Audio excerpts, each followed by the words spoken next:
That's when she snapped. Her sharp teeth were like underwater icicles. Morrigan took many different forms, not just one. It was hard to keep track of her. But she felt her now, her heart beating the same rhythm.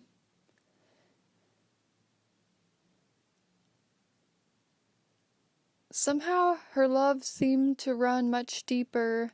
She had to completely change who she was in order to break free of her losses. She was glad she had this capability for reinvention. "Don't you get tired," Morrigan asked, "of loving the wrong people?" Transcend it with creativity. She could move on and conquer her dreams. It made her laugh at herself.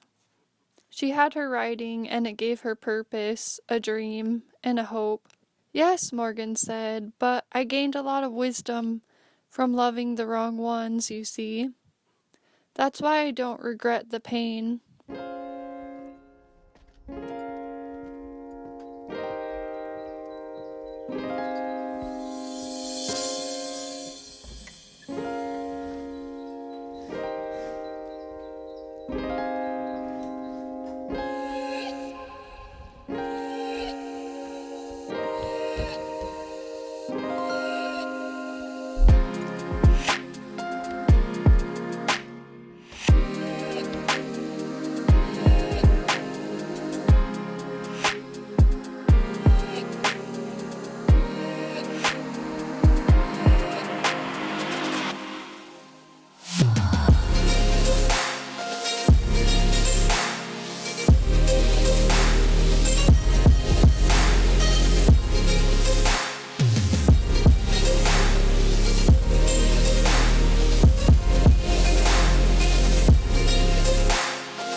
She wondered what it would be like loving the right people if she could love the wrong ones so much.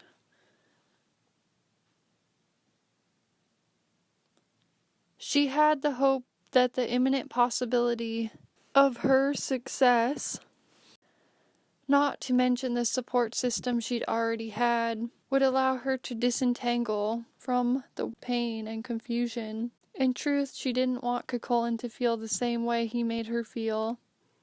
She never sought revenge as such. She just built her routine.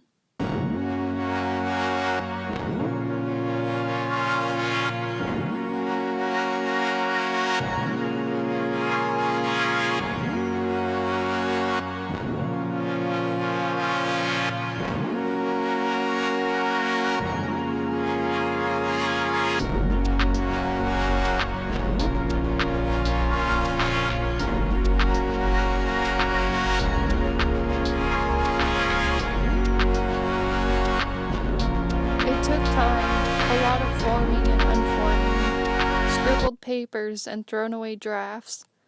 Now it was just about sharing her learned experiences to others who might benefit. "That's ridiculous. Why should I have to apologize?" Cuchulain said again. "She's the one who came on to me. I didn't even do anything. She just wanted me so bad. What can I say?" He was slicking back his hair, which was smooth and oily. Laine's lips parted and cracked, exploded open, revealing all those eel teeth, and she was an eel in the water, looking up at him now. She dropped into the water with a plop like she'd been thrown in by a fisherman. She'd have felt repulsed by herself if she didn't know she was this creature. "Say uncle," Laine said in her mind, seizing her chance. Was she Morrigan or herself? She didn't know. All she knew was there was no stopping her. She wrenched him down into the mire and tried to pierce his nipple in her sharp teeth. He was big and mighty, her muscles strong and agile. "Say uncle, you son of a dog, named after a dog," she said, again in her mind, but he seemed to understand everything she was saying. She missed and hit her head on a rock.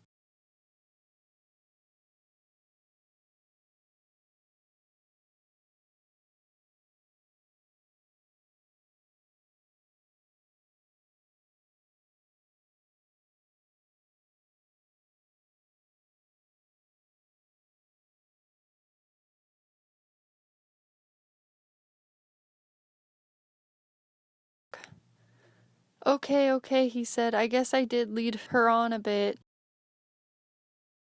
A little? She wrenched down harder. She let up a little, starting to feel bad. But then another flash of sharp armor cut into her soft eel flesh, and they were wrestling again. He was smiling like he was gaining a sick pleasure from this. It was not hurting him in the least. Her bitterness was only hurting her.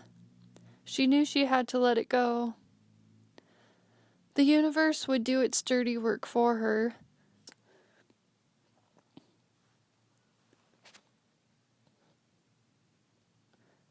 The best thing she could do was go on and live a good life anyway, and slay her dreams with all the zest she could muster, the dreams that he had distracted her from in the first place.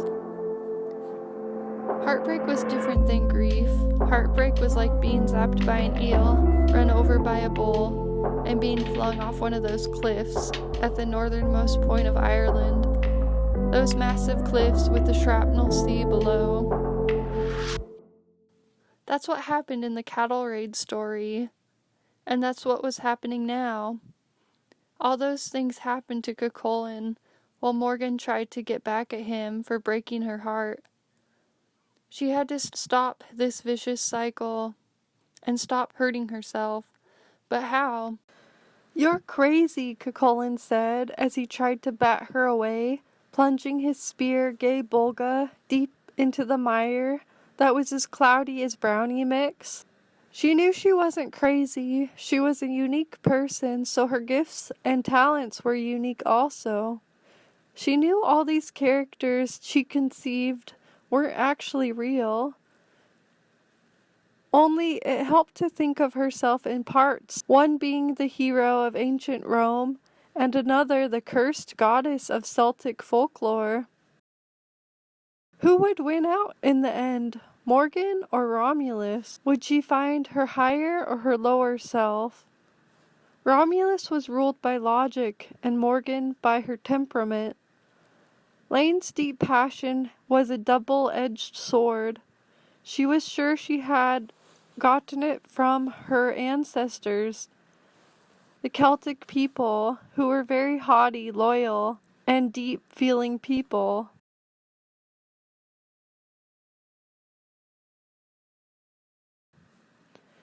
With her heightened emotions, she also had a deep ability to love. If her imagination helped her to heal, who could object to it? Besides, she was grateful for her emotions because they colored her life and her stories. Only why had Morrigan decided to turn into an eel of all things in the Cattle Raid story?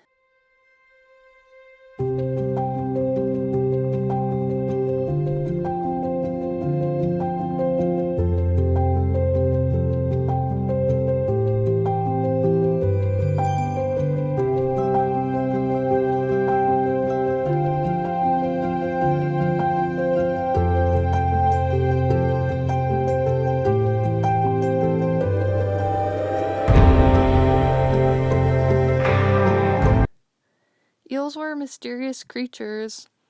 A lot of people thought they were creepy. On an episode of Sunday Morning, they did a special on the eel. Each stage of the eel's life cycle looked different, so scientists took a long time to realize they were the same animal. They had the ability to survive in both salt and fresh water, and make a trip all the way to Bermuda Triangle, their motherland, within their lifetime. She also learned the organs that create an eel's electricity are called electrophates. The eel has poor eyesight, but its electrofates generate a low voltage electric field so that when the energy changes, it can easily avoid obstacles. Obstacles are detours in the right direction, she told herself. What are you supposed to be anyway? Cuchulain asked. It didn't matter that they laughed at her. She loved what she did. Maybe no one understood what she was doing, but someday someone would. Someday she'd meet her reflection. She remembered to believe that things could shift suddenly. Things can change at any time, and beautiful things were about to happen. Haven't we made it, my love?